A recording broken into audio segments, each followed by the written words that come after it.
د سیدو بابا چې دی د ده دوه زامنو. د یو قبر چې دی دا یو دی د ده نوم چې دی عبدالمنان و. سلامونه، دا وخت موجود یم د سیدو بابا د مزار خواته. دا په دې بیکګراونډ به درته ښکاري دا د سیدو بابا مزار دی کوم چې په ضلع سوات کې دی. نو په دې ننني ولاګ کې چې دی د سیدو بابا مزار به درته ښیم.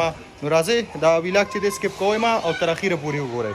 د ټولو ړمبې چې دی دا به درته ووایم دا چې دی دلته میلمانه راشي د لرې نه د سیدو بابا د مزار له. نو دلته چې دی دا ولا د رهایش لپاره ځایونه هم ورکړي دلته چې دی هغې پکې مطلب پاتې کېدی شي. نو دا چې دی دا د سیدو بابا مزار دی. دا درته د نږدې نه ښیم. بل په دې باندې زه تاسو ته باقاعده چې کوم د وفات تاریخ دی هغه درته هم وایم. او بل د دې نه علاوه چې دی د ده چې کوم د زامنو قبرونو د سیدو بابا نو هغه درته هم ښیم. د هغې نه علاوه چې کوم د ده نوسي و د هغې قبرونه به درته هم ښیم. د هغې نه علاوه چې کوم د ده مرید و د هغه قبر به درته هم ښیم. د هغې نه علاوه چې دلته کوم قاضي و د دې ځای چې سم مسلې مسایلو د هغې فیصلې چې به یې کولې د هغه قبر به درته هم ښیم.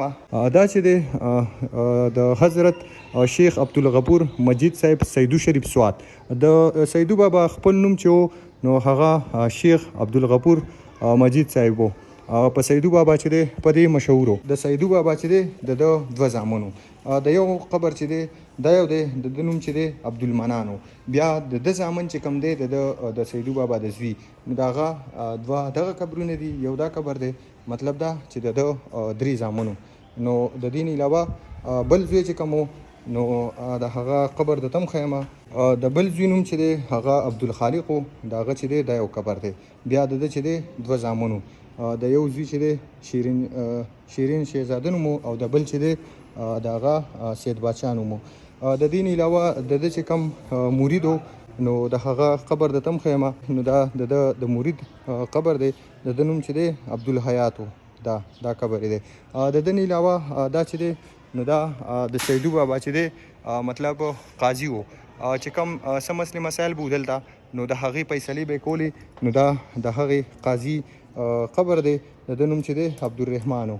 د دې نه علاوه هغلته چې دی د دې لنګر په دې خوا کې یو وړوکی شان قبر دی د دې سیړو په دې خوا کې چې کوم دی. نو دا چې دی دا لنګر والو د دې ځای لنګر چې دی نو هغه به د چلو د ده نوم چې دی هغه سیف الرحمن و.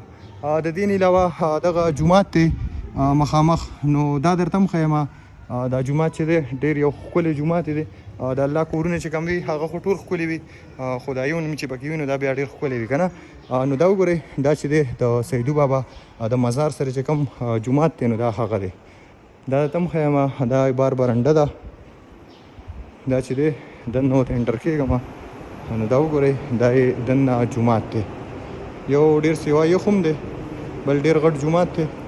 یخ دی نو دا کسان چې دي دا مشران دي پکې وده دي ښه په آرام خوب پکې کوي. بل د مقصد خبره به زه تاسو ته وکړم.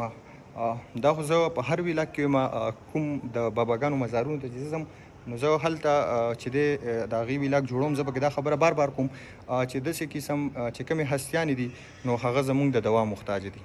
نو تاسو له پکار ده چې د کوم باباګانو قبرونو له راځئ نو د هغې نه تاسو دوا مه غواړئ. الټه چې دی هغه زموږ او ستاسو د دوا محتاج دي. نو موږ له پکار ده چې موږ دې خلکو ته دوا کوو.